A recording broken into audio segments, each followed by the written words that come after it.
আচ্ছা, আজকের ক্লাসটা আমি এখানেই শুরু করলাম তাহলে। আজকে আমাদের অনেকগুলো টপিক পড়তে হবে। তার মধ্যে একটা হচ্ছে চিত্তবৃত্তি, আরেকটা হচ্ছে চিত্তভূমি, এবং আরেকটা হলো কি, আরেকটা হলো তোমার অষ্টাঙ্গ যোগ। এই কটা পড়ালে আমাদের সিলেবাস শেষ হয়ে যাবে। আমি এখানে তোমাদের বইয়ের যে অংশটা তোমরা পড়বে সেটা এখানে দেখাচ্ছি, প্লাস আমি গ্রুপেও বইটা পাঠিয়ে দেব। সেটা দেখে তোমরা একটুখানি পড়ার চেষ্টা করো। তাহলে প্রথমে আমরা আগের দিন যে অংশটা নিয়ে আলোচনা করছিলাম যে যোগ বলতে কি বোঝায়, এবং যোগের আহ, দর্শনে, যোগের তত্ত্বে চিত্তবৃত্তি বলতে কি বোঝানো হয়েছে, সেটার আমরা আগের দিন আলোচনা করেছি। যোগ বলতে আমরা সমাধি অর্থটা নিয়েছি। আবার যোগের অপর একটি লক্ষণ বা ডেফিনিশন পতঞ্জলি দিয়েছেন দ্বিতীয় সূত্রে। সেই সূত্রটার নাম হচ্ছে যোগস চিত্তবৃত্তি নিরোধা। যোগ মানে হচ্ছে কি, চিত্তবৃত্তির নিরোধ। অর্থাৎ যে সমাধির কথাটা আমরা বললাম, সেই সমাধির অর্থটা থেকে মানেটা একটুখানি ঘুরে গেল। এখানে কি হলো, মানেটা বিশিষ্ট হয়ে গেল। মানেটা এখানে একটা বিশিষ্টতা অর্জন করলো। এই বিশিষ্টতা অর্জন করা কিন্তু ফিলোসফিতে বহু ক্ষেত্রেই ঘটে। ঠিক আছে, ফিলোসফিতে প্রায় সবসময় এই মানি চেঞ্জটা হয়, বিশেষ অর্থ পায়, বিশেষ বিশেষ অর্থে জিনিসটা পরিচালিত হয়। তোমরা সবাই দেখতে পাচ্ছ প্রেজেন্টেশনটা? আমি যেখান থেকে পড়াচ্ছি দেখতে পাচ্ছ তো? কেউ সাড়া দাও। হ্যাঁ স্যার। ঠিক আছে, হ্যাঁ স্যার, দেখতে পাচ্ছি। ওকে ওকে। তাহলে এখানে দেখো যে মানেটা কিন্তু একটু ভিন্ন হয়ে গেল। আবার এখন পড়ছে, 10 মিনিটের মধ্যে সব চেষ্টা করবে ঢোকার, নালে পড়াতে গেলে সমস্যা হয়।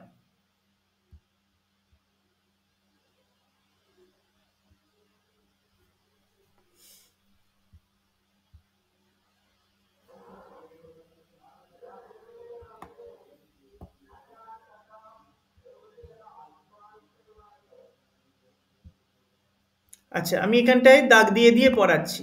হুম, দাগটা আসছে না কেন? এই যে যোগস চিত্তবৃত্তি নিরোধা, এখানে নিরোধ অর্থটা হলো। এবারে স্বভাবতই প্রশ্ন আসবে যে চিত্তবৃত্তির কথা তো শুনলাম, কিন্তু চিত্তবৃত্তি ব্যাপারটা কি? চিত্তবৃত্তি বিষয়টা যদি আমরা না জানি, তাহলে আমাদের পক্ষে এটা বোঝা সম্ভব হবে না যে চিত্তবৃত্তি নিরোধ বলতে কি বোঝানো হয়। নিরোধ মানে এখানে অভাব, মানে চিত্তবৃত্তি সমূহের অভাব বা সম্পূর্ণ বিনাশ, সেটাই হচ্ছে চিত্তবৃত্তি নিরোধ। নিরোধ মানে কি? নিরোধ মানে হচ্ছে যা কিছু আমাদেরকে বন্ধ করে, বদ্ধ করে। হুম, আমি, আমার জানলাটা খোলা ছিল, আমি সেই জানলাটাকে নিরোধ করলাম, মানে বদ্ধ করলাম, তাই না? সেই রকম যোগ বলতে এই চিত্তবৃত্তি সমূহের নিরোধকে বোঝায়। এবার প্রশ্ন হচ্ছে যে চিত্ত বলতে কি, চিত্তবৃত্তি বলতে কি বোঝায়? চিত্ত বলতে বোঝায় যে বুদ্ধি, অহংকার, মন, এই তিনটেকে একত্র করেই যোগ দর্শনে চিত্তকে বোঝানো হয়েছে। তাহলে চিত্ত বলতে আমরা বুঝবো বুদ্ধি, অহংকার এবং মনকে। ঠিক আছে, আমরা আগেই আলোচনা করেছিলাম যে যোগ দর্শন হচ্ছে সাংখ্যের সমানতন্ত্র। অর্থাৎ সাংখ্য দর্শনে যে তত্ত্বগুলো আলোচিত হয় বা হয়েছে, সেই সমস্ত তত্ত্বগুলো যোগ দর্শনেও বহুলাংশে গৃহীত হয়। এই কারণের জন্য এই দুটো তত্ত্বকে বলা হয় সিস্টার সিস্টেম। প্রকৃতি যেহেতু জড়, তাই চিত্তও হচ্ছে জড়। চিত্ত তাহলে কি হলো? চিত্ত হচ্ছে প্রকৃতির পরিণাম। সাংখ্যটাকে এবার খেয়াল করে দেখো, সাংখ্যের তত্ত্ব যখন পড়িয়েছি, যারা ক্লাস করেছে তারা এটা বুঝতে পারবে। সাংখ্য কি বলেছে? প্রথমে প্রকৃতি এবং পুরুষের সংযোগ হচ্ছে, সম্বন্ধ হচ্ছে। প্রকৃতি জড়, পুরুষ হচ্ছেন চৈতন্যবান। চেতনবান, পুরুষের চিতি শক্তি আছে। পুরুষ কি করে? পুরুষ তার যে চেতনাকে, যেরকমভাবে আমাদের প্রতিবিম্ব আয়নায় পড়ে, সেই রকমভাবে পুরুষ তার চেতনাকে প্রকৃতিতে আপতিত করে। ঠিক আছে? আমাদের মুখটা যখন আয়নায় প্রতিফলিত হয় তখন তাকে বলা হয় প্রতিবিম্ব। একই রকমভাবে পুরুষের চেতনা যখন প্রকৃতিতে প্রতিবিম্বিত হয় তখন প্রকৃতির মধ্যে কর্মচাঞ্চল্য দেখা যায়। তার আগে মূলা প্রকৃতিতে সত্ত্ব রজ তম এই তিনটি গুণ সাম্যাবস্থায় থাকে। এটাকে বলা হয় স্বরূপ পরিণাম। এই সাম্যাবস্থাতেও তাদের মধ্যে বিকার চলে। সত্ত্বগুণ সত্ত্বে, রজগুণ রজে এবং তমগুণ তমে পরিণত হয়। কিন্তু এই যে প্রক্রিয়া, এই প্রক্রিয়াটা প্রলয়কালীন অবস্থায় ঘটতে থাকে। এদের মধ্যে একটা সাম্যাবস্থা বজায় থাকে। তখন সত্ত্ব, রজ এবং তম তিন গুণই সমান, যেন তারা ঘুমিয়ে আছে, তারা প্রকৃতির মধ্যে প্রলীন হয়ে আছে। তিন গুণেরই তখন অবস্থা একই।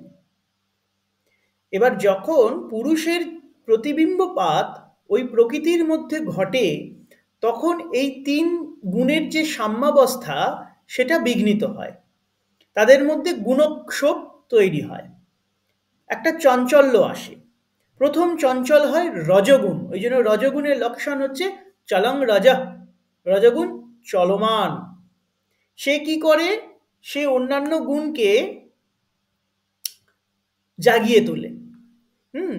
তারপরে কি হয়? তারপর প্রকৃতির লীলা শুরু হয়, প্রকৃতির পরিণাম শুরু হয়। তখন প্রকৃতির প্রথম যে পরিণামটা দেখা যায় তাকে বলা হয় মহৎ বা বুদ্ধি। এই মহৎ বা বুদ্ধি পরে দ্বিতীয় যে তার পরিণামটা হয় সেটা হচ্ছে অহংকার। সেই অহংকার থেকেই, সেই অহংকারের আবার ভেদ আছে, সাত্ত্বিক, রাজসিক, তামসিক, এইরকম নানা রকম ভেদ আছে। সেই ভেদের ফলে যখন সাত্ত্বিক অহং প্রবল হয়, সেই সাত্ত্বিক অহং থেকে জন্ম নেয় মন। ঠিক আছে? আর তামসিক অহং থেকে জন্ম নেয় পঞ্চ তন্মাত্র। এগুলো সব আগের ক্লাসগুলোই বোঝানো হয়েছে। আমি নোটও দিয়ে দেব, সেই নোটে তোমরা আগে সব নোট তোমাদের দেওয়া আছে, সেই নোটটা খুব ভালো করে পড়লেই ওটার পুরো উত্তরটা তোমরা পেয়ে যাবে। তাহলে সাংখ্যের বুদ্ধি, অহংকার, মন, এই তিনটি তত্ত্বকে একত্রে হচ্ছে চিত্ত বলা হয়। এটাকে কিন্তু যোগ দর্শনও মানে, যোগ দর্শনও এটাকে গ্রহণ করেছে। এবার চিত্তবৃত্তি মানে কি? এই প্রকৃতির যে পরিণাম, হ্যাঁ, প্রকৃতির পরিণাম, এই চিত্তের যে বিকার বা বৃত্তি, সেটাই হচ্ছে চিত্তবৃত্তি।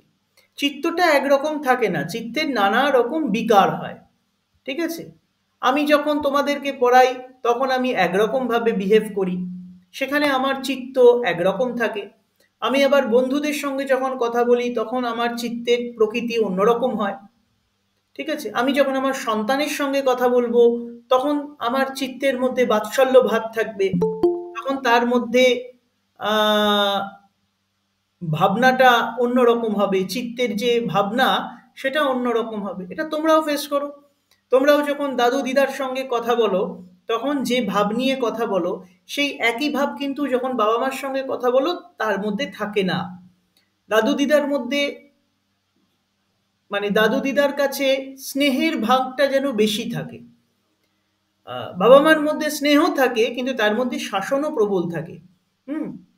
তো যাই হোক, এইরকম বিভিন্ন জনের ক্ষেত্রে মানে চিত্তটা কিন্তু একরকম থাকে না। চিত্তের কিন্তু নানান রকম স্বরূপ হয়, নানান রকম ভেদ হয়। এটাকেই বলা হয় চিত্তের পরিণাম, এটাকেই বলা হয় চিত্তের বৃত্তি। চিত্তের পরিণামই হচ্ছে বৃত্তি। একেই অপর কথায় বলা হয় বিষয়াকার প্রাপ্তি। চিত্তটা যখন বিষয়ে, অন্য বিষয় প্রাপ্ত হয় তখনই তার একটা আকার প্রাপ্তি ঘটে, এটাকেই বলা হয় বিষয়াকার প্রাপ্তি। এইখানে দেখো সব বলেছে যে কথাগুলো আমি বললাম। এই প্রতিফলিত বা প্রতিবিম্বিত আত্মা চিত্তের বিকারকে নিজের বিকার বলে মনে করে। গতিশীল তরঙ্গে নিশ্চল চন্দ্রের প্রতিফলন হলে চন্দ্রকে যেমন গতিশীল বলে মনে করা হয়, সেরকম নির্বিকার আত্মা চিত্তে প্রতিবিম্বিত হলে চিত্তের বৃত্তিগুলি আত্মার বিকার বলে মনে হয়। ঠিক আছে, এইটা দেখা হলো। এইবার মনের মাধ্যমে চিত্ত যখন কোনো বিষয়ের সঙ্গে যুক্ত হয়, এই জায়গাটার কথাই আমি লিখতে বলছিলাম, আগের দিন আমি এই জায়গাটাই পড়িয়েছিলাম, ভালো করে দেখে নাও।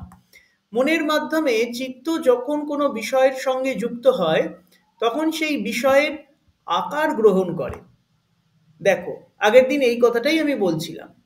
চিত্তের এই বিষয়াকার গ্রহণই চিত্তের বৃত্তি বা চিত্তবৃত্তি। যেমন ইন্দ্রিয় ও মনের মাধ্যমে চিত্ত যখন ঘটের সঙ্গে সংযুক্ত হয়, চিত্ত মানে চোখ দিয়ে বেরিয়ে যায়, বেরিয়ে গিয়ে যখন ঘটের সঙ্গে সংযুক্ত হয় তখন চিত্ত ঘটের আকার গ্রহণ করে, অর্থাৎ চিত্তের ঘটাকার বৃত্তি হয়। এমন অবস্থায় চিত্তের উপর আত্মার চৈতন্য প্রতিফলিত হলে আত্মারও ঘটাকার বৃত্তি হয় বা ঘটক জ্ঞান হয়। আগের দিন এটা আমরা খুব সুন্দর করে এঁকে এঁকে বোঝাচ্ছিলাম। আমাদের আত্মার সঙ্গে যুক্ত থাকে চিত্ত বা মন, মনের সঙ্গে যুক্ত থাকে ইন্দ্রিয়, এবার ইন্দ্রিয়ের সঙ্গে যুক্ত থাকে হচ্ছে বিষয়। তাহলে যখন আমাদের চিত্ত ইন্দ্রিয়ের দ্বার পথে বহির্গত হয়ে বিষয় দেশে গমন করে তখন চিত্তটা কি হয়? বিষয়াকার প্রাপ্ত হয়। এবং চিত্তের বিষয়াকার প্রাপ্তি হলে তখন কি হয়? তখন ওই বিষয়াকার প্রাপ্ত যে চিত্ত, এটা আবার ইন্দ্রিয় পথের মাধ্যমে মনের কাছে ফিরে আসে। এবং যখন মনের কাছে ফিরে আসে অর্থাৎ চিত্তের কাছে ফিরে আসে, এবং যখন চিত্তের কাছে ফিরে আসে তখন সেই মন বা চিত্ত সংযুক্ত আত্মায় ঘটাকার বৃত্তি জ্ঞান হয়। ঠিক আছে, এইভাবে আমাদের চিত্তবৃত্তির প্রক্রিয়াটা হতে থাকে। চিত্তের বৃত্তি হলো এই প্রকার জ্ঞানরূপ অবস্থা সকল। আত্মা স্বরূপগত বিশুদ্ধ চৈতন্য এবং চৈতন্যের বিকার সম্ভব নয়, তাই চিত্তে প্রতিবিম্বিত আত্মারই বিকার হয়। এটা খুব ভালো করে খেয়াল করো, এখানে যে আত্মার কথা বলা হচ্ছে, যে পুরুষের কথা বলা হচ্ছে, যে জানছে, যার ঘটাকার বৃত্তি হচ্ছে,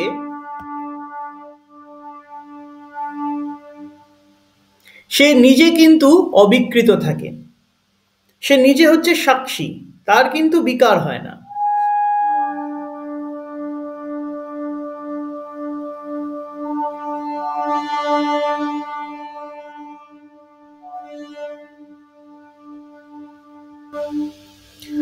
যেরকম ভাবে একটা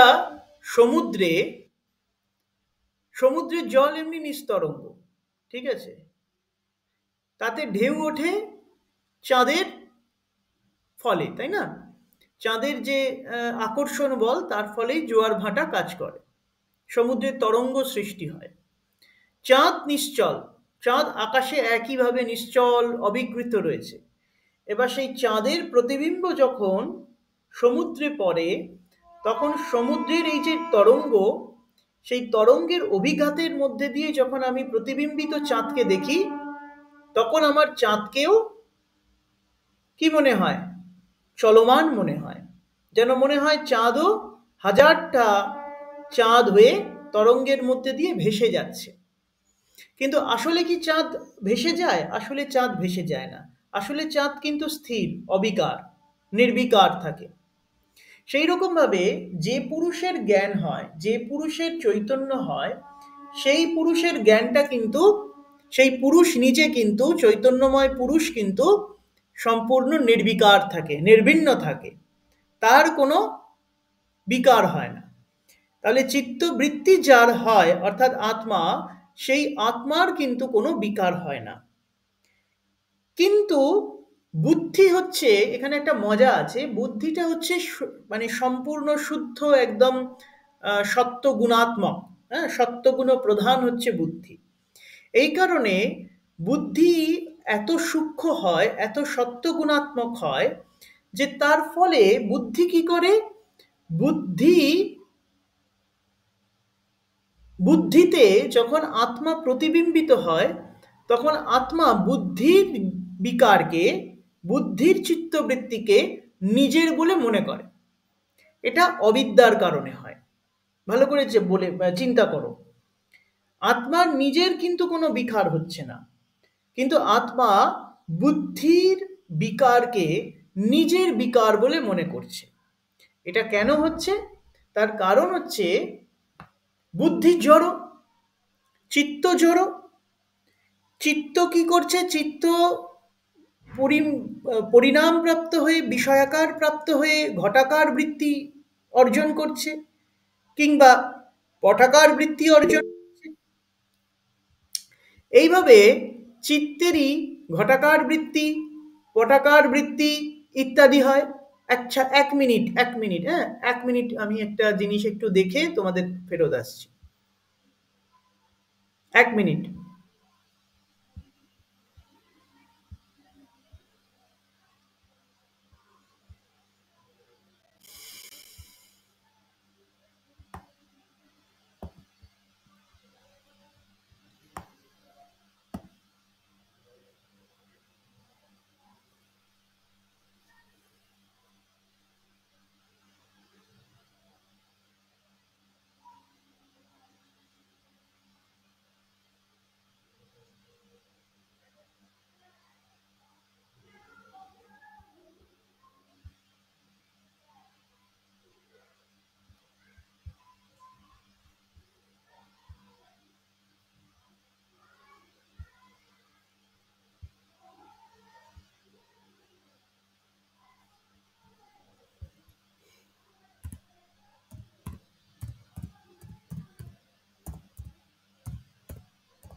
আচ্ছা, যেটা বলার, যেটা আমরা যেখানে আমরা ছিলাম, যে আহ, চিত্তে প্রতিবিম্ব যে আত্মা, এই দেখো এখানে সেটাই বলা হচ্ছে, এটা ভালো করে ফলো করো, যে চিত্তে প্রতিবিম্বিত আত্মাই অবিদ্যাবশত নিজেকে ওইসব বৃত্তিজ্ঞানের জ্ঞাতা, কর্তা এবং ভোক্তা বলে মনে করে। কিন্তু আসলে তার কিন্তু কোনো বিকার নেই, সে কিন্তু কোনো কিছুকে ভোগ করছে না, সে কিন্তু কোনো কিছুকে জানছে না, সে কিন্তু কোনো ক্রিয়ার কর্তা নয়। সে কি? সে হচ্ছে ক্রিয়ার সাক্ষী। হুম। সাক্ষী মানে কি? যে ঘটনাটা দেখে। হ্যাঁ, সাক্ষী কথাটাকে ভাঙলেই তুমি এর অনেক উত্তর পেয়ে যাবে। সাক্ষী মানে কি? অক্ষির সহিত যে বর্তমান, সে হচ্ছে সাক্ষী। এটাকে বলা হয় সহার্থক বহুব্রীহি সমাস। তাহলে সহার্থক বহুব্রীহি সমাস করে আমি যদি সাক্ষী পদটাকে ভাঙি, তাহলে দেখতে পাবো যে চোখের সঙ্গে যে বিদ্যমান, চোখের সঙ্গে যে থাকে, সে হচ্ছে সাক্ষী। এর মানে কি? যে দর্শনের সঙ্গে বিরাজ করে, সে হচ্ছে সাক্ষী। বোঝা গেল? তাহলে দেখো, কোর্টে কে সাক্ষী হয়? কোর্টের দুপক্ষ গেছে বিচার চাইতে। একজন বলছে এই ছেলেটা খুন করেছে, আর একজন বলছে না, এরা খুন করেনি। যারা বলছে এ খুন করেছে, সে হচ্ছে, তারা হচ্ছে বাদী পক্ষ। আর যারা হচ্ছে না, বলছে যে না, এরা এ খুন করেনি, সে হচ্ছে বিবাদী পক্ষ। এখন বিচারক যিনি হবেন, তিনি কিন্তু এদের দুজনের কারো কথাই গ্রাহ্য করবেন না। যারা বলছে খুন করেছে, তারা অন্য আরেকজন হয়তো খুন করেছে, একে সাজিয়ে এখানে এনেছে, এরকম হতে পারে। মিথ্যা দোষারোপ করছে এর উপর, এরকমটা হতে পারে। আর যে বলছে যে না, এ খুন করেনি, সে হয়তো আসলেই খুন করেছে, কিন্তু তার অপরাধ ঢাকার জন্য, সে শাস্তি না পাওয়ার জন্য সে মিথ্যে কথা বলছে কোর্টে। হতে পারে। তাহলে বিচারক কিন্তু এর কথাও শুনবে না, ওর কথাও শুনবে না।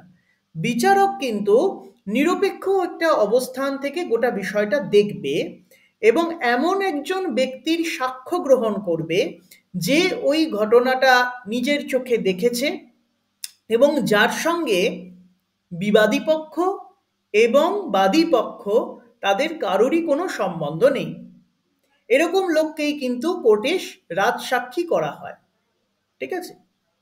যে ধরা যাক, একটা পথে একটা লোক বাজার করতে যাচ্ছিল, সে হঠাৎ দেখলো যে চায়ের দোকানে একটা লোককে একটা ছেলে বাইকে করে এসে গুলি করে খুন করে দিয়ে চলে গেল। এবার এরা সব কোর্টে গেল, যে ছেলেটা খুন করেছে সেই ছেলেটা বলছে না আমি খুন করিনি, তাদের বাড়ির লোক বলছে আমি খুন করেনি, আর যে লোকটা ওই চায়ের দোকানে বসেছিল গুলি খেয়ে মরে গেল সেই লোকটার বাড়ির লোক বলছে এ খুন করেছে। এইবার যে লোকটা মারা গেল সেই বাড়ির লোক এই লোকটাকে ধরে এনেছে সাক্ষী দেওয়ার জন্য, কারণ ওই লোকটা ওই সময় ঘটনাস্থলে উপস্থিত ছিল, সেও বাজার করতে গিয়েছিল, সেও ওই দোকানের কাছে ছিল, চা খেতে গিয়েছিল মনে কর। সেই লোকটা কিন্তু ওই যে খুন করেছে তাকেও চেনে না, আর যে খুন হয়েছে তারও ঘনিষ্ঠ নয়, ঠিক আছে। এখন বিচারক কিন্তু এই লোকটার কথাকে গুরুত্ব দেবে, যে ওই সময় বাজারের থলি নিয়ে চায়ের দোকানের সামনে উপস্থিত ছিল, এবং যে বাদী পক্ষকেও চেনে না, বিবাদী পক্ষকেও চেনে না, ঠিক আছে। দুটো ঘটনার মানে গোটা ঘটনাটার সে হচ্ছে দ্রষ্টা, সে ইনভলভড নয়। মনে করে দেখো সাংখ্য যখন পড়েছিলে সেখানেও কিন্তু পুরুষের লক্ষণে পড়েছিলে, মনে করে দেখো সাক্ষী দৃষ্টিত্যম মাধ্যস্থম, সাক্ষী, মাধ্যস্থ এবং দ্রষ্টা এগুলো কিন্তু তার বিশেষণ ছিল, রাইট, বা তার লক্ষণ ছিল। তাহলে পুরুষ কিন্তু নিজে কর্তা ভোক্তা ইত্যাদি নয়, কিন্তু পুরুষের চেতনা যখন বুদ্ধি নামক ওই জড় বস্তুর উপরে আপতিত হয়, তখন বুদ্ধি যেহেতু অতি সূক্ষ্ম, তাই বুদ্ধির সূক্ষ্মতা হেতু আত্মা মনে করে যে যেন জ্ঞানটা তারই হচ্ছে, ঘটাকার বৃত্তিটা যেন তারই হচ্ছে, যেন আত্মাই জ্ঞাতা, রাইট। এবার আমরা মূল এটায় আসি, বিষয়টায় আসি। বদ্ধাবস্থা, এই জন্যই এখানে কথাটা ইউজ করা হচ্ছে যে আত্মার বদ্ধাবস্থা। আত্মা বদ্ধ বলেই অবিদ্যার কারণে, যে অবিদ্যার কথা বলা হচ্ছে, এই অবিদ্যার কারণে আত্মা বদ্ধ বলেই আত্মা পঞ্চক্লেশে ক্লিষ্ট বলে, পঞ্চক্লেশ কি আমরা এটা জানবো, সেই কারণেই সে নিজেকে কর্তা জ্ঞাতা এবং ভোক্তা মনে করছে। বুদ্ধি যেহেতু অতি সূক্ষ্ম পদার্থ, তার মধ্যে যেহেতু সত্যগুণের প্রাধান্য আছে, বুদ্ধি যেহেতু সত্যগুণ প্রধান আর সত্যগুণ অতি সূক্ষ্ম, সেই কারণে বলা হয়েছে যে সত্যগুণের লক্ষণেই বলা হয়েছে যে সত্যগুণ লঘু প্রকাশক। আচ্ছা হ্যাঁ, কি গণেশ কি বলছো বলো,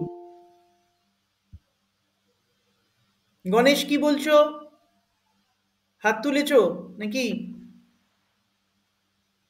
হ্যাঁ গণেশ বলো কি বলছো।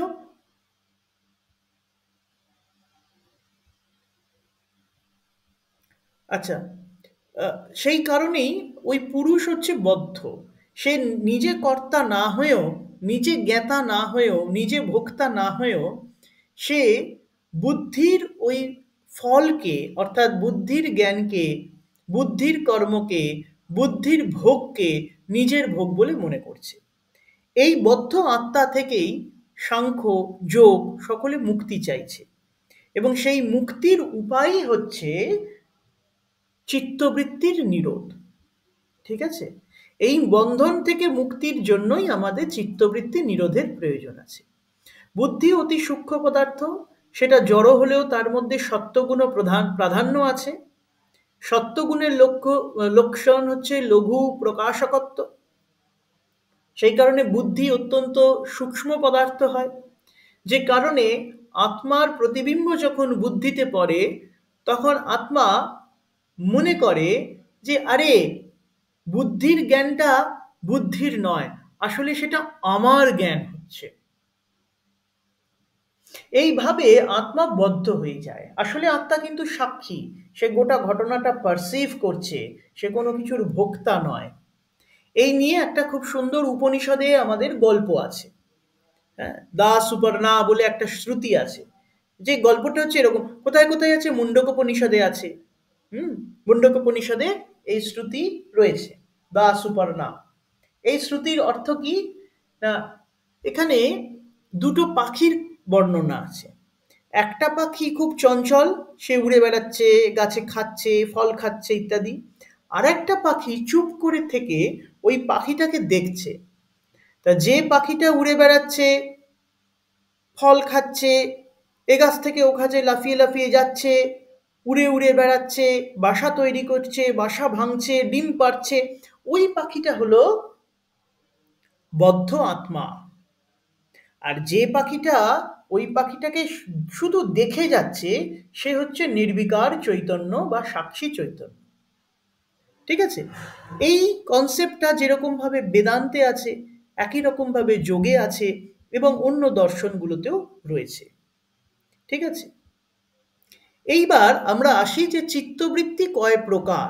চিত্তের 5 প্রকারের বৃত্তি হয়, অর্থাৎ চিত্ত 5 রকম ভাবে বিষয়াকার প্রাপ্ত হতে পারে। ঠিক আছে? চিত্তবৃত্তি কতগুলো হয়? তার মধ্যে হচ্ছে প্রথম প্রমাণ বিপর্যয় বিকল্প নিদ্রা শ্রীতয়, 5 প্রকারের বৃত্তি আছে। একটা হচ্ছে প্রমা, আর একটা হচ্ছে বিপর্যয়, আর একটা হলো নিদ্রা, আর একটা হলো স্মৃতি। তাহলে কি কি বললাম? প্রমাণ, বিপর্যয়, বিকল্প, নিদ্রা এবং স্মৃতি। ঠিক আছে? প্রমা হচ্ছে যথার্থ জ্ঞান বা বৃত্তি। সাংখ্য দর্শনের ন্যায় যোগ দর্শনেও 3টি প্রমাণের উল্লেখ করা হয়েছে: প্রত্যক্ষ, অনুমান, আগম বা শব্দ। ঠিক আছে? ইন্দ্রিয়ের সঙ্গে বাহ্য বস্তুর সংযোগজনিত চিত্তের যে বৃত্তি, সেটাকেই বলা হয় প্রত্যক্ষ জ্ঞান বা প্রত্যক্ষ বৃত্তি। ঠিক আছে? এই প্রত্যক্ষ বৃত্তি আবার 2 প্রকার হতে পারে। একটা হচ্ছে বাহ্য, আর একটা হচ্ছে আন্তর।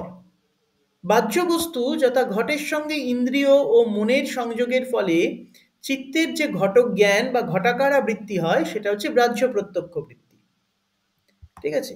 আর মনরূপ অন্তরিন্দ্রিয়ের সঙ্গে চিত্তের যে মানসিক অবস্থা সমূহের, অর্থাৎ সুখ দুঃখ জ্ঞান প্রভৃতির যে বৃত্তি হয়, তাকে বলা হয় অন্তঃপ্রত্যক্ষ বৃত্তি বা আন্তর প্রত্যক্ষ বৃত্তি।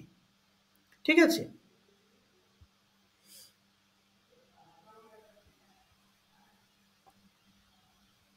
এখানে প্রত্যক্ষের এখানে আমার বলার ইচ্ছা ছিল অনেক বেশি করে, কিন্তু তোমাদের পক্ষে এখানে একটু কঠিন হয়ে যাবে।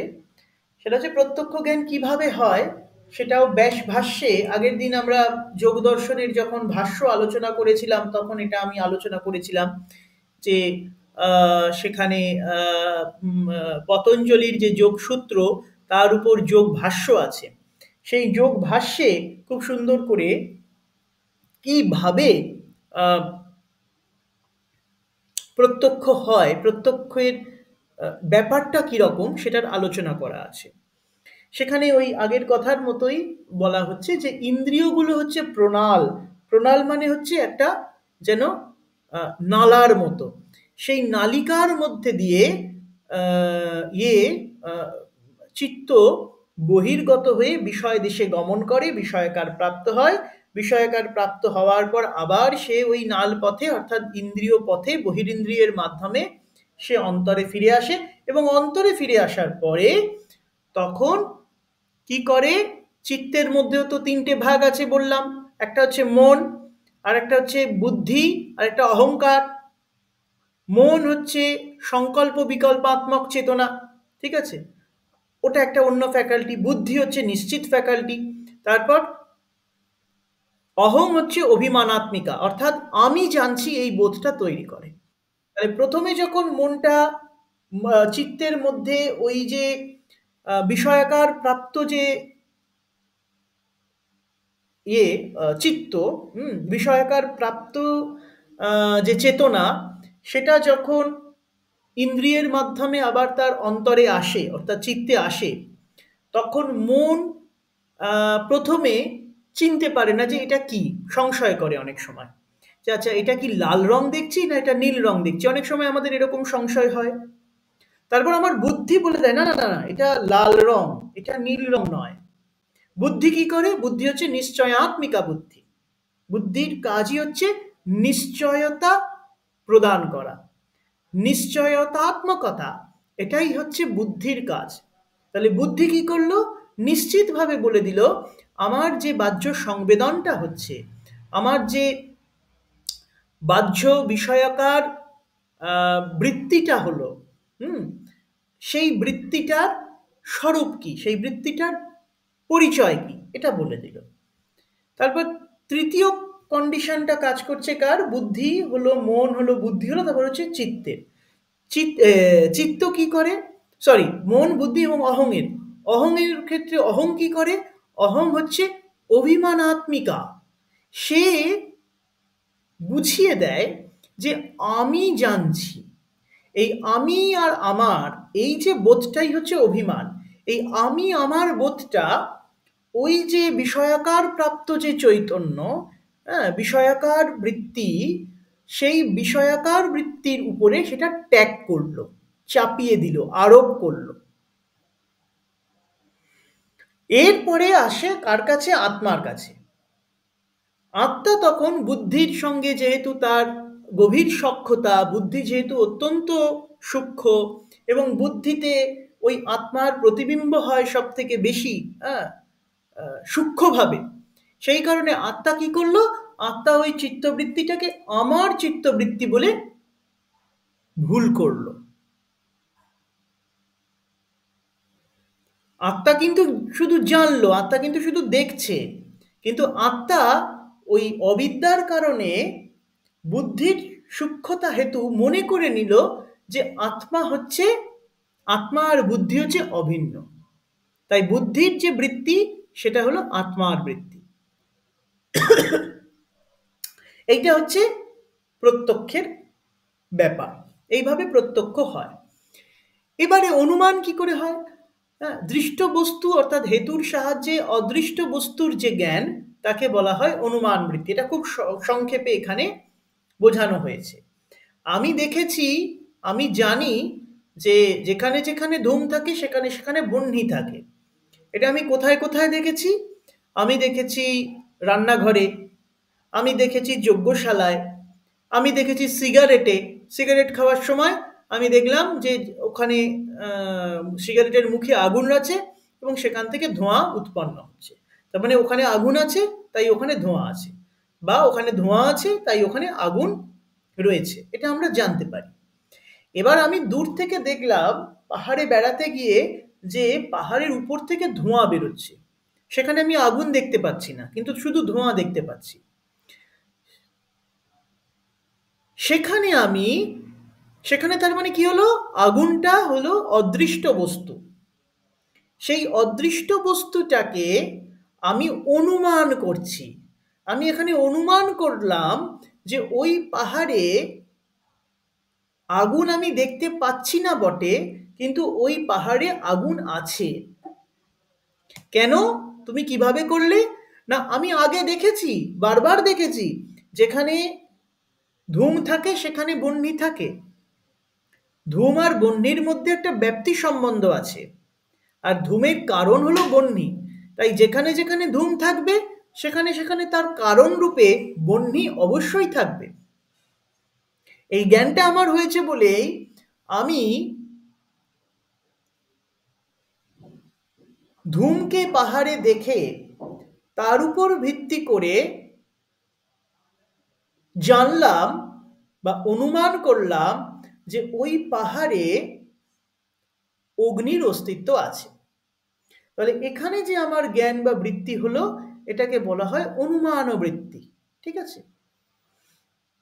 আর একটা হচ্ছে যথার্থ বক্তার বাক্য শুনে শ্রোতার চিত্তে যে জ্ঞান উৎপন্ন হয় তাকে বলা হয় আগম বৃত্তি বা শব্দ জ্ঞান। ঠিক আছে। অবশ্য এই অনুমানে আরো কয়েকটা জায়গা ছিল, সপক্ষ বিপক্ষ ইত্যাদির কথা ছিল, সেগুলো আপাতত বাদ থাক, কারণ ওটা হচ্ছে হায়ার স্টাডিজের ব্যাপার, ওটা একটু বড় হলে তোমরা বুঝবে। হুম। যে শুধুমাত্র আমি ওই ওখানে ওই ব্যাপ্তির সম্বন্ধটা ওখানে বোঝানো হয়েছে ব্যাস ভাষ্যে, সেইটার কথা আমি এখানে অতটা আর বললাম না।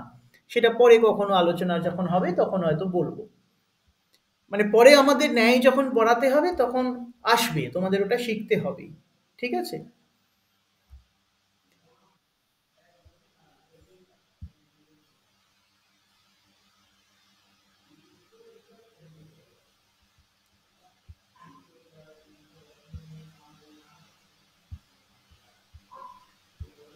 আচ্ছা, আমরা এর পরের বৃত্তিটায় যাই। পরের বৃত্তিটা হচ্ছে বিপর্যয়। বিপর্যয় মানে হচ্ছে মিথ্যা জ্ঞানম। একদম সোজা কথা, দেখো বেশি কথা জটিলতার মধ্যে সংস্কৃত যায়নি। সংস্কৃত ভাষা খুব সরল ভাষা, কোনো জটিলতার মধ্যে নেই। দেখো কি সুন্দর লিখে দিয়েছেন সূত্রে, বিপর্যয় মিথ্যা জ্ঞানম। বিপর্যয় হচ্ছে ভ্রান্ত জ্ঞান, কিন্তু জ্ঞানের অভাব নয়। ঠিক আছে? চিত্তবৃত্তি বিষয়ের অনুরূপ না হয়ে যদি ভিন্ন রূপ হয়, তাহলে তাকে ভ্রান্ত জ্ঞান বা বিপর্যয় বলা হয়। মানে যে জিনিসটা যে প্রকার, আমি যদি সেই বস্তুটাকে সেই প্রকারে না জানি, তখনই আমার আহ, মিথ্যা জ্ঞান হয়। যেমন আমি জানি যে এখানে পল্লবী ক্লাস করছে, বা কেউ একজন পল্লবীর হয়ে এখানে আহ, পল্লবীও হতে পারে বা অন্য কেউ হতে পারে। তপন, এখানে তপনকে আমি দেখতে পাচ্ছি। তার মানে এখানে এই তপন মাঝির প্রোফাইল থেকে একজন ক্লাস করছে। ঠিক আছে? এটা দেখে আমি অনুমান করে নিলাম যে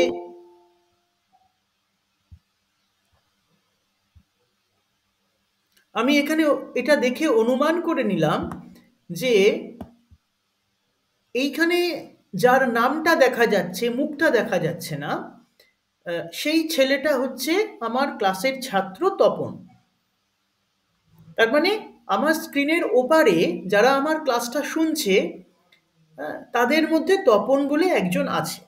কারণ তার নামের একটা চিহ্ন আমি এখানে দেখতে পাচ্ছি। কেউ একজন ক্লাসটা করছে যার নাম তপন মাঝি, এবং আমি যেহেতু আমার পূর্ব অভিজ্ঞতা আছে, সেই পূর্ব অভিজ্ঞতা থেকে আমি চিহ্নিত করছি যে এই তপন মাঝি হচ্ছে আমার ক্লাসের তপন মাঝি। তাহলে এখানে আমার যে জ্ঞানটা হচ্ছে, সেই জ্ঞানটা কিন্তু তপন মাঝির জ্ঞান হলো না। আমি কিন্তু প্রত্যক্ষের মাধ্যমে এখানে যার নামটা দেখতে পাচ্ছি, একটা বিশেষ নামের জ্ঞান হচ্ছে, তার নাম হচ্ছে তপন মাঝি। আমি কিন্তু প্রত্যক্ষের মাধ্যমে এখানে কেবল তপন মাঝির নামটুকু দেখতে পাচ্ছি, আমি কিন্তু ছেলেটাকে দেখতে পাচ্ছি না। ঠিক আছে? আমি জাস্ট বোঝানোর জন্য উদাহরণ দিচ্ছি। আমি যখন এখানে কজন ক্লাস করছে সেই লিস্টটা দেখছি, তার মধ্যে দেখতে পাচ্ছি তপন বলে একজন আছে, তপন মাঝির নামটা আমি দেখতে পাচ্ছি। তাহলে আমার চোখের সঙ্গে যে বিষয়টার কন্ট্যাক্ট হচ্ছে, সে কিন্তু তপন মাঝি বলে কোনো লোক নয়, সে একটা লেখা, একটা নাম। এবারে আমি অনুমান করে নিচ্ছি যে এই নামটা আমি দেখতে পাচ্ছি, মানে পর্দার পিছনে ওপারে তপন মাঝি নামক আমার ছাত্রটি ক্লাস করছে। এমনটা হতেই পারে যে হয়তো তপন মাঝি আহ, নাম নিয়ে অন্য কেউ ঢুকেছে, অন্য কেউ হয়তো ক্লাস করছে। তাহলে আমার কি হবে? আমার যে বস্তুটার জ্ঞান হয়েছিল, সেই বস্তুটার যে প্রকার, সেই প্রকারের জ্ঞানটা আমার হলো না। আমি এখানে তপন মাঝিকে দেখছি, মানে তপন মাঝির সঙ্গে আমার ইন্দ্রিয় সংযোগ হলো, তপন মাঝি এই নামটার সঙ্গে আমার ইন্দ্রিয় সংযোগ হয়েছে। তাই আমি ভেবে নিচ্ছি যে এই নামটার পিছনে যে প্রকারটা আছে, যে বস্তুটা আছে, সে হচ্ছে আমার ছাত্র তপন মাঝি। ঠিক আছে? কিন্তু দেখা গেল যে তপন মাঝির নামটা নিয়ে অন্য একজন ঢুকেছে, আমার ছাত্র কিন্তু ক্লাসটা করছে না, তার জায়গায় অন্য কেউ ক্লাসটা করছে। তাহলে কি হলো? আমার জ্ঞানটা ভুল হলো। আমি যে বস্তুটাকে যে প্রকারে জেনেছিলাম, সেই বস্তুটা সেই প্রকারক হলো না। এইরকম ভুল আমাদের সর্পরজ্জু ভ্রমের ক্ষেত্রে হয়। সর্পরজ্জু ভ্রমের ক্ষেত্রে আমরা দেখছি কিন্তু দড়ি, আমার চোখের সঙ্গে যে বিষয়টার সন্নিকর্ষ হচ্ছে বা কন্ট্যাক্ট হচ্ছে, সেই বিষয়টা কিন্তু রজ্জু, কিন্তু তাকে রজ্জুত্ব প্রকারে আমি জানছি না, আমি তাকে জানছি সর্পত্ব প্রকারে। এইটা হলো মিথ্যা জ্ঞান বা ভ্রান্ত জ্ঞান বা বিপর্যয়। ঠিক আছে? এর পরে যে বিষয়টা এখানে আছে, সেই বিষয়টা হলো বিকল্প। বিকল্পের উদাহরণ কি, বিকল্পের লক্ষণ কি? শব্দ জ্ঞানানুপাতি বস্তু শূন্য বিকল্প। আমাদের অনেক জ্ঞান হয়, যে জ্ঞানগুলো কেবলমাত্র শব্দেই অস্তিত্বশীল। সেই জ্ঞানগুলোর কিন্তু কোনো বাহ্যিক অস্তিত্ব থাকে না। চিন্তা করে দেখো, যেমন হাঁসঝাড়ু, আকাশ কুসুম, শশশৃঙ্গ, এগুলো কিন্তু বাস্তবে কখনো থাকে না। তাহলে যেটা থাকে কেবল এদের নামটা থাকে। হ্যাঁ, আমরা ছোটবেলায় অনেকেই আবোল তাবোল পড়েছি, হযবরল পড়েছি। আমরা রামগরুড়ের ছানা, কুমড়ো পটাশ, এরকম অনেক শব্দের সঙ্গে পরিচিত। আমাদের সেগুলো মজা দিয়েছে। হ্যাঁ, আমাদের সেগুলো জ্ঞান, এক ধরনের জ্ঞান আমাকে দিয়েছে।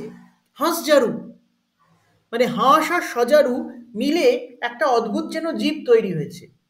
সেই জীবটা কিছুটা হাঁসের মতো দেখতে, তার পাখনা আছে, আবার সজারুর মতো গায়ে কাঁটা আছে। ঠিক আছে, এটা আমাদের মাথায় সেট আপটা তৈরি করেছে, আমাদের এটা যেন তৈরি করে দিয়েছে। কিন্তু ওই ধরনের কোনো জিনিস আমার বাস্তব পৃথিবীতে নেই। হাঁসঝাড়ু বলে যদি তুমি বলো যে হাঁসঝাড়ুকে আমায় খুঁজে দিন, আমি কিন্তু পারবো না। তাহলে ওই জন্যই বলা হয়েছে শব্দ জ্ঞানানুপাতি বস্তুশূন্য বিকল্প। শব্দ জ্ঞানটুকু আমার হচ্ছে ঠিকই, কিন্তু তার পিছনে বস্তুটা নেই, বস্তুটা শূন্য। এই প্রকারের যে জ্ঞানটা হয়, এটাকে বলা হয় বিকল্প। তার মানে দেখো, বিকল্প মানে কিন্তু অর নয়, অথবা নয়, আর একটা কোনো অপশন নয়। এখানে বিকল্পের মানেটা কিন্তু বদলে গেল। এখানে বিকল্পের মানেটা কিন্তু কি হয়ে গেল? বিশেষ হয়ে গেল, একটা পারিভাষিক অর্থ চলে এলো, তাই না? এরপরে আমরা যেটা পাচ্ছি সেটা হলো নিদ্রা। হ্যাঁ, নিদ্রা হচ্ছে আর এক প্রকারের বৃত্তি। নিদ্রায় কি হয়?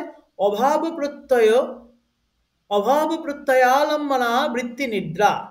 অর্থাৎ নিদ্রাকালে জ্ঞানের অভাব বিষয়ক বৃত্তি বা জ্ঞান হয় বলে নিদ্রাও এক প্রকার চিত্তবৃত্তি। যোগমতে নিদ্রা অর্থে সুষুপ্তি বা স্বপ্নহীন গভীর নিদ্রা। আমরা যখন স্বপ্ন, নিদ্রার অনেকগুলো ভাগ আছে, তার মধ্যে একটা হচ্ছে যখন আমরা স্বপ্ন দেখি। যখন আমরা অল্প ঘুমে থাকি তখন আমরা স্বপ্ন দেখি। আর খুব গভীর ঘুমে থাকলে আমাদের মনটা কিন্তু পুরিতত নাড়ী বা মেধ্যা নাড়িতে ডুবে যায়। তখন আমরা স্বপ্নও দেখি না, আমাদের আন্তর ইন্দ্রিয় অর্থাৎ মনও ঘুমিয়ে পড়ে। সুষুপ্তিতে যেটা হয়, আমাদের মন পুরিতত নাড়িতে গিয়ে ঘুমিয়ে পড়ে, তাহলে তারও আর চাঞ্চল্য থাকে না। আমরা মনের চাঞ্চল্যের জন্যই স্বপ্ন দেখি, সেই মনটাও তখন আর থাকে না। ঠিক আছে? আচ্ছা, আমার একটা ফোন আসছে, আমি নিয়ে আবার ক্লাসে ব্যাক করছি। 1 মিনিট, 1 মিনিট।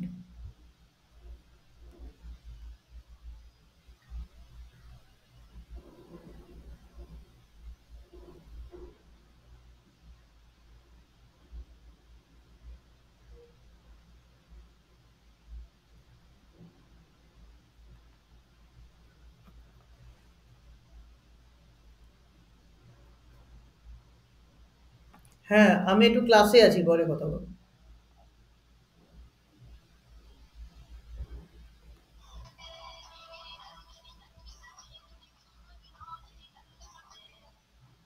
হ্যাঁ, বলুন। হ্যাঁ, ওটা আমি দেখেছি, ওটা আমি এক্ষুনি ভাবিনি কিছু পাঠাবো কিনা, কিন্তু আমি ওইটা দেখে ওই এটা রেডি করব। আমাদের যে সেমিনারটা হবে সেই প্রসপেক্টটা রেডি করব।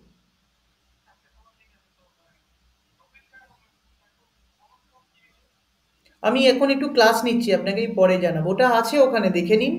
হ্যাঁ, হ্যাঁ, ঠিক আছে, ওকে। আচ্ছা, ঠিক আছে, দেখা যাবে। হুম।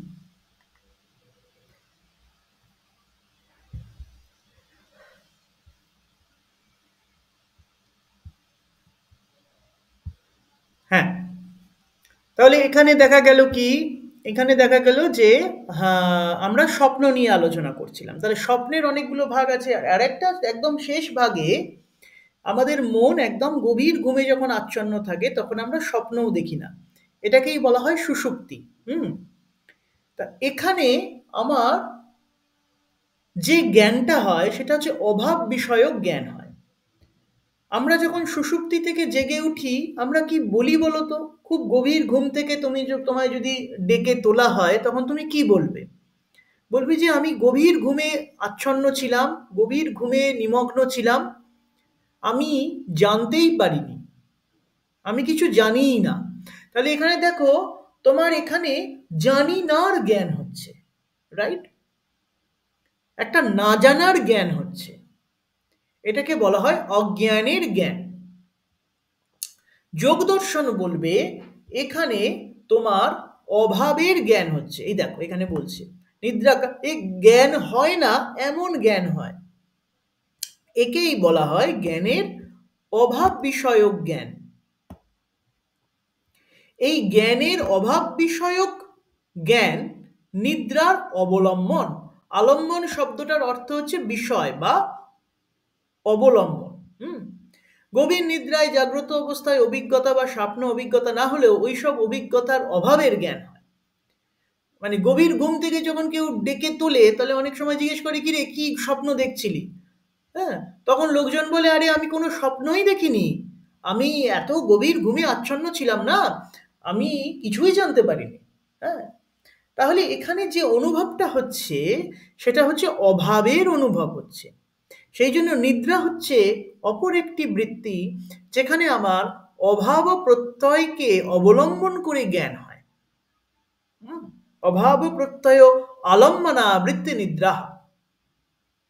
আচ্ছা, এটা গেল। এরপরে আমরা যে প্রমাণে যে চিত্তবৃত্তিতে চলে আসব, সেই চিত্তবৃত্তির নাম হলো, কোথায় গেল, স্মৃতি। এখানে মনে রাখতে হবে, নিদ্রার ক্ষেত্রে একটু বলি, নিদ্রার ক্ষেত্রে কিন্তু বা স্বপ্নের ক্ষেত্রে, নিদ্রাই, হ্যাঁ স্বপ্ন নয়, নিদ্রার ক্ষেত্রে কিন্তু অনুভবটা থাকে, অর্থাৎ চৈতন্যটা থাকে। এইটা খুব ভাইটাল একটা জায়গা, যে চৈতন্যের কিন্তু শেষ হয় না। রবীন্দ্রনাথের একটা গান আছে না, শেষ নাহি যে শেষ কথাকে বলবে। তা এখানে এই চেতনাটার কিন্তু বিনাশ নেই, চেতনাটা কিন্তু অ্যাজ ইট ইজ থাকছে। সে আমার স্বপ্নের মধ্যেও থাকছে, সে আমার জ্ঞানের মধ্যেও থাকছে, মানে বাহ্য জ্ঞানের মধ্যেও থাকছে, সে আমার সুষুপ্তিতেও থাকছে, সে আমার তুরীয়তেও থাকছে। তুরীয় মানে এগুলো সব একটা পরপারের যে বিদ্যা, সেটা হচ্ছে তুরীয় বিদ্যা। তুরীয় অবস্থা। তুরীয় বিদ্যা বলা ভুল, তুরীয় অবস্থা।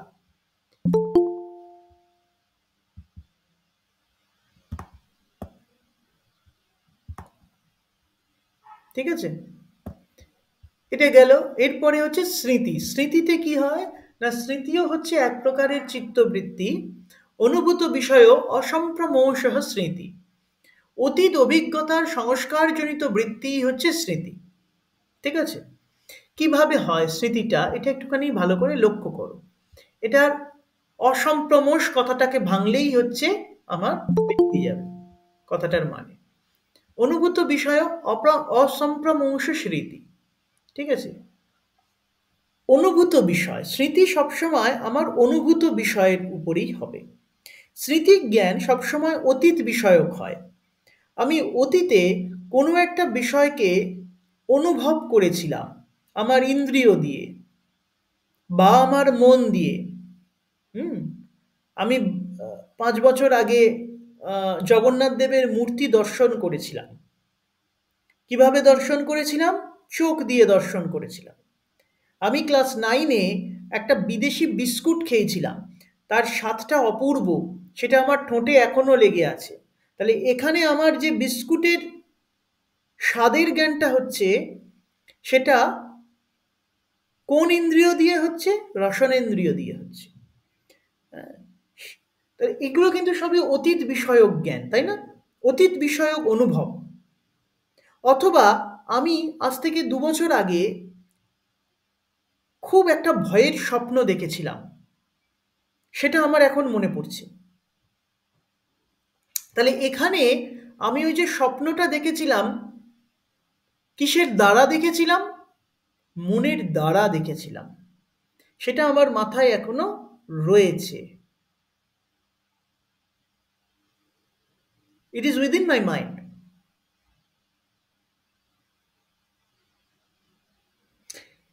তাহলে কি হয়, যখন আমরা কোনো বিষয়কে অনুভব করি, তার একটা ছাপ, তার একটা সংস্কার আমাদের মধ্যে রয়ে যায়।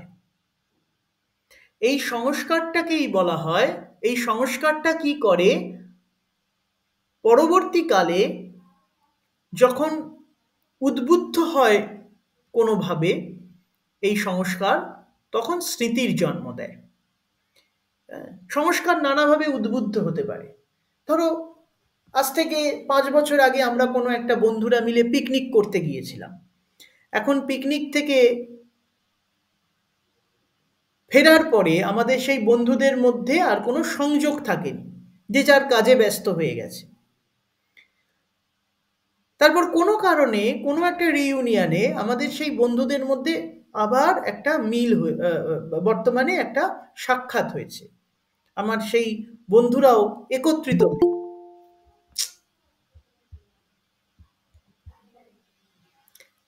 এই বন্ধুরা যখন একত্রিত হয়েছে, তখন আমাদের ওই 5 বছর আগে যে ঘোরার স্মৃতিটা, পিকনিকের স্মৃতিটা বর্তমানে সকলের মনে পড়ছে। তাহলে এখানে ওই 5 বছর আগে যখন আমরা পিকনিক করেছিলাম, তখন তার যে অনুভবটা আমাদের জ্ঞানে, আমাদের আত্মায় সংস্কার রূপে ছিল। সংস্কার ওই জন্য ন্যায় মতে একটা গুণ পদার্থ, এটা আত্মায় থাকে। আত্মায় ওই সংস্কার নামক গুণটা থাকে। ওর মতো হয়েছিল, 5 বছরে আর মনে পড়েনি ওইসব ঘটনা। এবারে এই 5 বছর পরে যখন ওই যারা পিকনিক আমরা করেছিলাম, সেই বন্ধুদের সঙ্গে আবার এখন মিটিং হয়েছে, তখন ওই বন্ধুদেরকে দেখে আমার মনে পড়েছে, আমাদের সকলের মনে পড়েছে সেই 5 বছর আগের পিকনিকের স্মৃতি। তাহলে এখানে আজকের দিনে আমরা যে সব বন্ধুরা একত্রিত হলাম, এই একত্রিত হওয়াটাই হচ্ছে সংস্কারের উদ্বোধক। 5 বছর আগে আমরা, আমাদের ওই স্মৃতিটা ছিল, আমাদের ওই ওই অনুভবটা ছিল, সেই অনুভবটা সংস্কার রূপে আমাদের মধ্যে ছিল। সেই সংস্কারটা কখনো উদ্বুদ্ধ হয়নি। ঠিক আছে, সেই সংস্কারটা উদ্বুদ্ধ হয়নি, কারণ কোনো উদ্বোধক আসেনি। এখন ওই 5টা বন্ধু যারা আমরা পিকনিক করেছিলাম, তারা আবার একত্রিত হয়েছে বলে ওই সংস্কারটা উদ্বুদ্ধ হয়েছে। এবং সেই সংস্কারটা উদ্বুদ্ধ হয়েছে বলেই আমার 5 বছর আগের যে পিকনিকের স্মৃতিটা এখন স্মরণে আসছে। সংস্কার কি করে? সংস্কার মানে কি? সংস্কার মানে হচ্ছে ছাপ।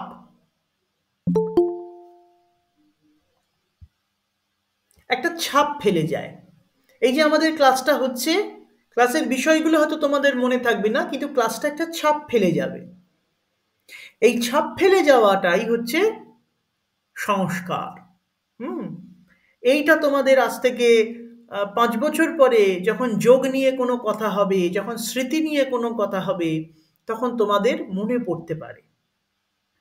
তখন ওই 5 বছর পরে যদি ওই স্মৃতি নিয়ে কোনো একটা কথা হয়, তখন সেই কথাটাই হচ্ছে তোমার উদ্বোধক রূপে কাজ করবে। এবং আজকের দিনে 20 ফেব্রুয়ারি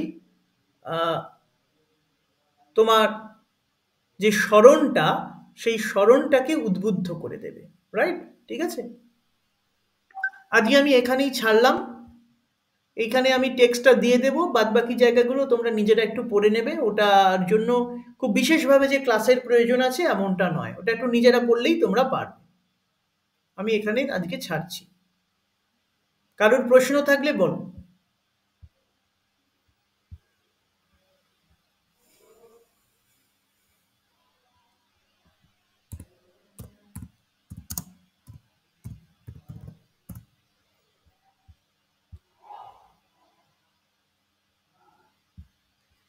প্রশ্ন প্রশ্ন আছে? প্রশ্ন থাকলে বলো।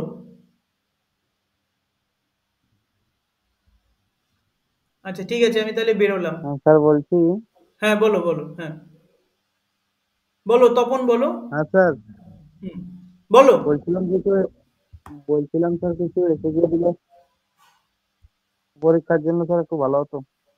এই বইটার পিছনে সব প্রশ্ন আছে, ওইগুলো দেখে নেবে। এই যেটা পাঠাচ্ছি ওটার পিছনে প্রশ্ন আছে, ওইগুলো একটু ভালো করে পড়ে যাবে।